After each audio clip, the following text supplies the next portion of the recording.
Hi welcome back. ഇന്ന് നമുക്ക് നല്ല അടിപൊളിയായിട്ടുള്ള ഒരു ഡെസേർട്ട് തയ്യാറാക്കിയെടുക്കാം. ചോക്ലേറ്റ് മോസ് കേക്ക് എന്നാണ് ഇതിന് പേര് പറയുക. അപ്പോൾ നമ്മൾക്ക് വീട്ടിലുള്ള സംഭവങ്ങളൊക്കെ വെച്ചിട്ട് തയ്യാറാക്കിയെടുക്കാൻ പറ്റുന്ന നല്ല ടേസ്റ്റി ആയിട്ടുള്ള ക്രീമി ആയിട്ടുള്ള ഒരു പുഡിംഗ് ടൈപ്പിലുള്ള സംഭവമാണ്. കേക്ക് എന്ന് പേരുള്ളൂ കേട്ടോ, കാണുമ്പോൾ പുഡിംഗ് പോലെ തന്നെയാണ്. 3 ലെയർ ആയിട്ടുള്ള ഒരു ഡെസേർട്ടാണ്. അപ്പോൾ ഇതെങ്ങനെയാണ് ചെയ്യുന്നത് നോക്കാം. ചൈന ഗ്രാസോ അല്ലെങ്കിൽ ജലാറ്റിനോ മുട്ട ഒന്നും നമുക്കിതിന് ആവശ്യമായിട്ട് വരുന്നില്ല. ഈസി ആയിട്ട് ചെയ്യാനും പറ്റും, നല്ല ടേസ്റ്റിയുമാണ്.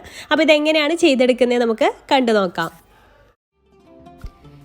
ഞാനിവിടെ ഒരു 3 ലെയർ മോസ് കേക്കാണ് തയ്യാറാക്കിയെടുക്കുന്നത്. അതിന് വേണ്ടിയിട്ട് അപ്പോൾ ഞാനൊരു ബൗളെടുത്തിട്ട് അതിലേക്ക് 2 ടേബിൾ സ്പൂൺ കൊക്കോ പൗഡറും അതുപോലെ തന്നെ 2 ടേബിൾ സ്പൂൺ കോൺഫ്ലോറും ആണ് ചേർക്കുന്നത്. അപ്പോൾ ചൈന ഗ്രാസ് ജലാറ്റിനൊക്കെ പകരമായിട്ട് മുട്ടയൊന്നും ചേർക്കാത്തതുകൊണ്ട് തന്നെ ഇതിലേക്ക് കോൺഫ്ലവർ ആണ് ചേർക്കുന്നത്. പിന്നെ ഒരു 4 ടേബിൾ സ്പൂണ് പഞ്ചസാര പൊടിച്ചത് കൂടി ചേർത്ത് കൊടുക്കുക. പൊടിച്ച പഞ്ചസാരയാണ് ചേർത്ത് കൊടുക്കേണ്ടത്. ഇതിൻ്റെ എല്ലാം കൂടെ നന്നായിട്ടങ്ങ് മിക്സ് ചെയ്ത് കൊടുക്കുക. അപ്പോൾ നിങ്ങൾക്ക് വേണമെന്നുണ്ടെങ്കിൽ ഈ കോൺഫ്ലവറിന് പകരമായിട്ട് കസ്റ്റാർഡ് പൗഡർ ഉണ്ടെങ്കിൽ അത് ചേർത്ത് കൊടുക്കാം കേട്ടോ. പിന്നെ ഇതാ അതിലേക്ക് 1 കപ്പ് പാല് കുറേശ്ശെ ആയിട്ട് ഒഴിച്ചു കൊടുത്തിട്ട് യോജിപ്പിച്ച് കൊടുക്കാം. 1 കപ്പ് പാലാണ് ഫസ്റ്റ് ലെയറിലേക്ക് എടുക്കുന്നത്. അപ്പോൾ അതിലേക്കുള്ള അളവാണ് ഞാനിവിടെ കാണിച്ചത് കേട്ടോ. അപ്പോൾ അത് നന്നായിട്ടങ്ങ് മിക്സ് ചെയ്ത് കൊടുക്കുക. പിന്നെ അതിലേക്കൊരു 2 ടേബിൾ സ്പൂണ് ക്രീമാണ് ഞാൻ ചേർത്ത് കൊടുക്കുന്നത്. ഫ്രഷ് ക്രീമാണ്. അപ്പോൾ നിങ്ങളുടെ കയ്യിൽ ഏത് ക്രീമാണുള്ളത് അത് ചേർത്ത് കൊടുക്കുക. നിർബന്ധമൊന്നുമില്ല, ഉണ്ടെങ്കിൽ ചേർത്ത് കൊടുത്താൽ മതി. എന്നിട്ട് നന്നായിട്ട് മിക്സ് ചെയ്തതിന് ശേഷം ഒരു അരിപ്പയിലൂടെ അങ്ങ് അരിച്ചെടുക്കുക. അതിലെന്തെങ്കിലും ലംസ് ഒക്കെ ഉണ്ടെങ്കിൽ, കട്ടകളൊക്കെ ഉണ്ടെങ്കിൽ ഒന്ന് പോയി കിട്ടാൻ വേണ്ടിയിട്ടാണ്. അത് നന്നായിട്ടൊന്ന് അരിച്ചെടുക്കാം. എന്നിട്ട് നമുക്കിത് ഒരു സ്റ്റൗവിൽ വെച്ചിട്ട് ചൂടാക്കി എടുക്കണം. അപ്പോൾ ഇത് ലോ ഫ്ലെയിമിലിട്ടിട്ട് വേണം ചെയ്തെടുക്കാൻ. സ്റ്റീൽ പാത്രമൊക്കെ ആകുമ്പോൾ പെട്ടെന്ന് അടിക്ക് പിടിക്കും. അപ്പോൾ അതൊക്കെ ശ്രദ്ധിച്ചിട്ട് ഏറ്റവും ചെറിയ തീയിലിട്ടിട്ട് ചെയ്തെടുക്കുക. ജസ്റ്റ് ഒന്ന് ചൂടായിട്ട് വരുമ്പോൾ അതിലേക്കൊരു 1/4 കപ്പ് ഡാർക്ക് ചോക്ലേറ്റ് ഗ്രേറ്റ് ചെയ്തതും ചേർത്തിട്ട് നന്നായിട്ട് അങ്ങ് മിക്സ് ചെയ്ത് കൊടുക്കുക. എന്നിട്ട് ഈ ഒരു കൺസിസ്റ്റൻസിയിലാവുമ്പോൾ നമുക്ക് ഫ്ലെയിം അങ്ങ് ഓഫ് ചെയ്യാണ് വേണ്ടത്. ഈ ഒരു കൺസിസ്റ്റൻസി ആയാൽ മതി കേട്ടോ. അപ്പോൾ അടിക്ക് പിടിക്കാതെ പ്രത്യേകം ശ്രദ്ധിക്കുക. നോൺ സ്റ്റിക്കിൻ്റെ തവയൊക്കെ ഉണ്ടെങ്കിൽ അതിൽ ചെയ്യാവൂ, ഒന്നുകൂടെ ബെറ്റർ. സ്റ്റീലിൽ പെട്ടെന്ന് നമ്മൾ എങ്ങാനും തീ കൂടിപ്പോയാൽ അടിക്ക് പിടിക്കും. എന്നിട്ട് അതൊരു മോൾഡിലേക്ക് ഒഴിച്ചു കൊടുക്കുക. ഏത് മോൾഡാണെങ്കിലും കുഴപ്പമില്ല. ഒരു ബട്ടർ പേപ്പർ ഒന്ന് വെച്ച് കൊടുത്താൽ നമുക്ക് ഈസി ആയിട്ട് ഡിമോൾഡ് ചെയ്യാൻ പറ്റും. അപ്പോൾ ഞാൻ ബട്ടർ പേപ്പർ ഒന്ന് എല്ലാ ഭാഗത്തേക്കും വെച്ച് കൊടുത്തിട്ടുണ്ടായിരുന്നു. അത് ഞാൻ ഫ്രിഡ്ജിലേക്ക് 1 മണിക്കൂർ വെച്ചിട്ടൊന്ന് സെറ്റ് ചെയ്യാൻ വെക്കുന്നുണ്ട്. അത് കഴിഞ്ഞിട്ട് നമുക്ക് രണ്ടാമത്തെ ലെയർ ഒന്ന് സെറ്റ് ചെയ്തെടുക്കാം. അപ്പോൾ ഞാൻ ഇതിലേക്ക് കസ്റ്റാർഡ് പൗഡറാണ് കേട്ടോ ചേർക്കുന്നത്. അപ്പോൾ ഞാൻ ഈ ഒരു രീതിയിൽ നിങ്ങൾക്ക് കാണിച്ചു തരാണ്. കസ്റ്റാർഡ് പൗഡർ ചേർത്താലും ഇത് ഉണ്ടാക്കാൻ കഴിയുമെന്ന് ഞാൻ കാണിച്ചു തരാൻ വേണ്ടിയിട്ടാണ് കസ്റ്റാർഡ് പൗഡർ എടുത്തിട്ടുള്ളത്.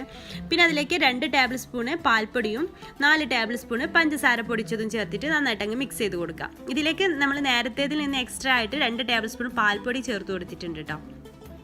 പിന്നെ ഇതിലേക്കും 1 കപ്പ് പാല് കുറേശ്ശെ ആയിട്ട് ഒന്ന് ഒഴിച്ചു കൊടുക്കുക. ഞാൻ ടോട്ടൽ ഇവിടെ 3 കപ്പ് പാലാണ് എടുക്കുന്നത്. ഓരോ ലെയറിലേക്കും ഓരോ കപ്പ് രീതിയിലാണ് എടുക്കുന്നത് കേട്ടോ. പിന്നെ 2 ടേബിൾ സ്പൂണ് ക്രീം ഇതിലേക്കും ചേർത്ത് കൊടുക്കുന്നുണ്ട്. എന്നിട്ട് നന്നായിട്ട് അങ്ങ് മിക്സ് ചെയ്ത് കൊടുക്കുക. ഇതിലേക്ക് പിന്നെ കൊക്കോ പൗഡർ ചേർക്കുന്നില്ല കേട്ടോ. ആ ഒരു ഡിഫറൻസേ ഉള്ളൂ. മറ്റേതിലേക്ക് നമ്മൾ കൊക്കോ പൗഡർ ചേർത്തു ഫസ്റ്റ് ലെയറിലേക്ക്. ഇതിനു പകരമായിട്ട് 2 ടേബിൾ സ്പൂണ് പാൽപ്പൊടിയാണ് ചേർത്ത് എടുത്തിട്ട് ഇതും അരിച്ചെടുത്തിട്ട് നമുക്കൊന്ന് ലോ ഫ്ലെയിമിലിട്ടിട്ട് ഇളക്കി വേവിച്ചെടുക്കണം. നന്നായിട്ട് ഇളക്കിക്കൊണ്ടേ ഇരിക്കണം കേട്ടോ. കൈ വിടാതെ ഇളക്കിയാലേ ഇത് അടി പിടിക്കാതെ ഇരിക്കുള്ളൂ. അതുപോലെ തന്നെ ഇതിലേക്കും ഒരു 1/4 കപ്പ് ഡാർക്ക് ചോക്ലേറ്റ് ഇട്ട് കൊടുത്തിട്ടുണ്ട്. ഇതൊരു ലൈറ്റ് കളറായിട്ടേ കിട്ടുള്ളൂ. നമ്മളിതിലേക്ക് കൊക്കോ പൗഡർ ചേർക്കാത്തതുകൊണ്ട് തന്നെ ആദ്യത്തെ ലെയറിൻ്റെ അത്ര ഡാർക്കായിട്ട് ഇത് കിട്ടില്ല. അത് ലൈറ്റ് കളറിലായിട്ടേ നമുക്ക് കിട്ടുള്ളൂ. അപ്പോൾ അത് ഈ ഒരു കൺസിസ്റ്റൻസിയിലാകുമ്പോൾ ഇത് നമുക്ക് ഫ്ലെയിം അങ്ങ് ഓഫ് ചെയ്യാം. കൈ വിടാതെ ഇളക്കിക്കൊണ്ടിരിക്കാൻ മറക്കരുത്. അപ്പോൾ ഇതാ ഇത് റെഡി ആയിട്ടുണ്ട്. ഇനി നമുക്ക് ഫസ്റ്റ് ലെയർ ഏകദേശം 1 മണിക്കൂർ ഫ്രിഡ്ജിൽ വെച്ചപ്പോൾ ഒന്ന് സെറ്റായിട്ട് വന്നിട്ടുണ്ട്. ഇനി അതിൻ്റെ മേലെ ആയിട്ട് ഇത് ഒഴിച്ചു കൊടുക്കാം. നിങ്ങൾക്ക് പെട്ടെന്ന് ആവണമെന്നുണ്ടെങ്കിൽ ഒരു അരമണിക്കൂർ ഫ്രീസറിൽ വെച്ചാൽ മതി കേട്ടോ. അപ്പോൾ പെട്ടെന്ന് സെറ്റായി കിട്ടിക്കോളും. അപ്പോൾ സെക്കൻഡ് ലെയറും ഇങ്ങനെ വെച്ച് കൊടുത്തിട്ടുണ്ട്. എന്നിട്ട് ഇതൊരു 1 മണിക്കൂർ വെച്ചതിന് ശേഷം നമുക്ക് അതും സെറ്റായി വരുമ്പോൾ നമുക്ക് 3ാമത്തെ ലെയർ തയ്യാറാക്കിയെടുക്കാം. അപ്പോൾ ഇതിലേക്ക് ഞാൻ 2 ടേബിൾ സ്പൂണ് കോൺഫ്ലവറും അതുപോലെ 2 ടേബിൾ സ്പൂണ് പാൽപ്പൊടിയും ചേർത്ത് കൊടുത്തിട്ടുണ്ട്. പിന്നെ അതുപോലെ ഒരു 4 ടേബിൾ സ്പൂണ് പഞ്ചസാര പൊടിച്ചതും ചേർത്ത് കൊടുത്തിട്ടുണ്ട്. ഇതിലേക്കും കൊക്കോ പൗഡർ ചേർക്കുന്നില്ല. ഇതൊരു വൈറ്റ് ലെയറാണ് തയ്യാറാക്കിയെടുക്കുന്നത്. അപ്പോൾ ഇതിലേക്ക് കസ്റ്റാർഡ് പൗഡർ ചേർത്ത് കൊടുത്താൽ ഒരു യെല്ലോയിഷ് കളർ ഉണ്ടാവും. അപ്പോൾ ഞാൻ ഇതിലേക്ക് കോൺഫ്ലവർ തന്നെയാണ് കേട്ടോ ചേർത്ത് കൊടുത്തിട്ടുള്ളത്. ഞാൻ രണ്ടാമത്തെ ലെയർ നിങ്ങൾക്ക് കാണിച്ചു തരാൻ വേണ്ടിയിട്ടാണ് കസ്റ്റാർഡ് പൗഡർ ചേർത്ത് കൊടുത്തിട്ടുള്ളത്. എന്നിട്ട് ഇതിലേക്കും 1 കപ്പ് പാല് കുറേശ്ശെയായിട്ട് യോജിപ്പിച്ചിട്ട് നന്നായിട്ട് മിക്സ് ചെയ്ത് കൊടുക്കുക. പിന്നെ ഒരു 2 ടേബിൾ സ്പൂണ് ക്രീമും കൂടെ ചേർത്ത് കൊടുക്കുന്നുണ്ട്. എന്നിട്ട് നന്നായിട്ട് മിക്സ് ചെയ്തതിന് ശേഷം അരിച്ചിട്ട് നമുക്ക് നേരത്തെ ചെയ്ത പോലെ തന്നെ അരിച്ചിട്ട് വേണം ചെയ്യാനായിട്ട്. ഇപ്പോൾ അരിക്കുമ്പോൾ നിങ്ങൾക്ക് മനസ്സിലാവും ചെറിയ കട്ടകളൊക്കെ ഉണ്ടാവും, എത്ര മിക്സ് ചെയ്താലും ചെറിയ കട്ടകൾ ഉണ്ടാവും. അപ്പോൾ അതൊക്കെ ഒന്ന് പോകാൻ വേണ്ടിയിട്ടാണ്. ഇതും നമുക്ക് ലോ ഫ്ലെയിമിലിട്ടിട്ടൊന്ന് കുക്ക് ചെയ്തെടുക്കാം. എന്നിട്ട് ഈ പാലൊന്ന് ചൂടായിട്ട് വരുന്ന സമയത്ത് നമുക്ക് ഇതിലേക്ക് ചേർക്കേണ്ടത് വൈറ്റ് ചോക്ലേറ്റ് ഗ്രേറ്റ് ചെയ്തതാണ്. മറ്റേതിലേക്ക് രണ്ടിലേക്കും നമ്മൾ ഡാർക്ക് ചോക്ലേറ്റ് ഗ്രേറ്റ് ചെയ്തതാണ് ചേർത്ത് കൊടുത്തിട്ടുള്ളത്. അപ്പോൾ ഇതിലേക്ക് ഒരു 1/4 കപ്പ് വൈറ്റ് ചോക്ലേറ്റ് ഗ്രേറ്റ് ചെയ്തതും കൂടി ഇട്ട് കൊടുത്തിട്ട് നന്നായിട്ട് അങ്ങ് മിക്സ് ചെയ്ത് കൊടുക്കുക. എന്നിട്ട് ഈ ഒരു തിക്നെസ്സിലായിട്ട് വരുമ്പോൾ നമുക്ക് ഫ്ലെയിം അങ്ങ് ഓഫ് ചെയ്യാം. എന്നിട്ട് ഇതിൻ്റെ മേലെയായിട്ട് അങ്ങ് ഒഴിച്ചു കൊടുക്കാം.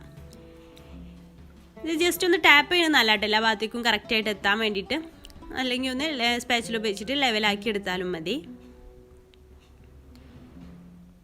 എന്നിട്ട് നമുക്കിതൊരു ഫ്രിഡ്ജിൽ ഒരു ഏകദേശം 6 മണിക്കൂർ, മിനിമം ഒരു 5 മണിക്കൂറെങ്കിലും സെറ്റ് ചെയ്യാനായിട്ട് വെക്കണം കേട്ടോ. എന്നിട്ട് ഒരു 6 മണിക്കൂർ കഴിഞ്ഞിട്ട് ഞാൻ പുറത്തേക്ക് എടുത്തതാണിത്. എന്നിട്ട് നമുക്ക് ഈ ഒരു ബട്ടർ പേപ്പറൊക്കെ ഇതിൽ നിന്ന് മാറ്റണം. അപ്പോൾ ഞാനിതൊന്ന് കമിഴ്ത്തിയിട്ട് ഈ ഒരു ബോർഡിലേക്ക് വെക്കുന്നുണ്ട്. ബട്ടർ പേപ്പറൊക്കെ ഒന്ന് റിമൂവ് ചെയ്യാം.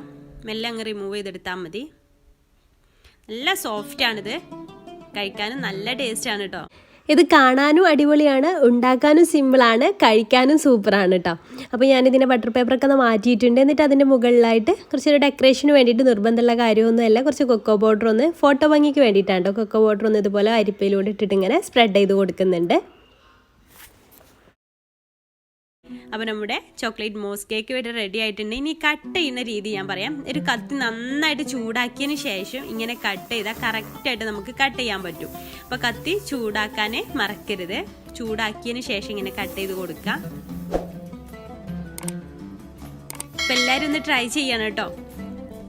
അപ്പോൾ നമ്മുടെ ഇന്നത്തെ ഈ ഒരു വീഡിയോ നിങ്ങൾക്ക് ഇഷ്ടമായെന്ന് വിചാരിക്കുന്നു. ഇഷ്ടമായാൽ ലൈക്ക് ചെയ്യാനും ഷെയർ ചെയ്യാൻ താല്പര്യം ഉണ്ടെങ്കിൽ മറ്റുള്ളവരിലേക്ക് ഷെയർ ചെയ്യാനും മറക്കരുത്. അതുപോലെ തന്നെ നമ്മുടെ ചാനൽ സബ്സ്ക്രൈബ് ചെയ്യാതെ കാണുന്നവരൊക്കെ ഉണ്ടെങ്കിൽ പ്ലീസ് ഒന്ന് സബ്സ്ക്രൈബ് കൂടെ ചെയ്തിട്ട് നമ്മളെ സപ്പോർട്ട് ചെയ്തേക്കണേ. അപ്പോൾ ഇൻഷാല്ലാ പുതിയൊരു നല്ലൊരു വീഡിയോ ആയിട്ട് നമുക്ക് അടുത്തൊരു ദിവസം കാണാം. താങ്ക്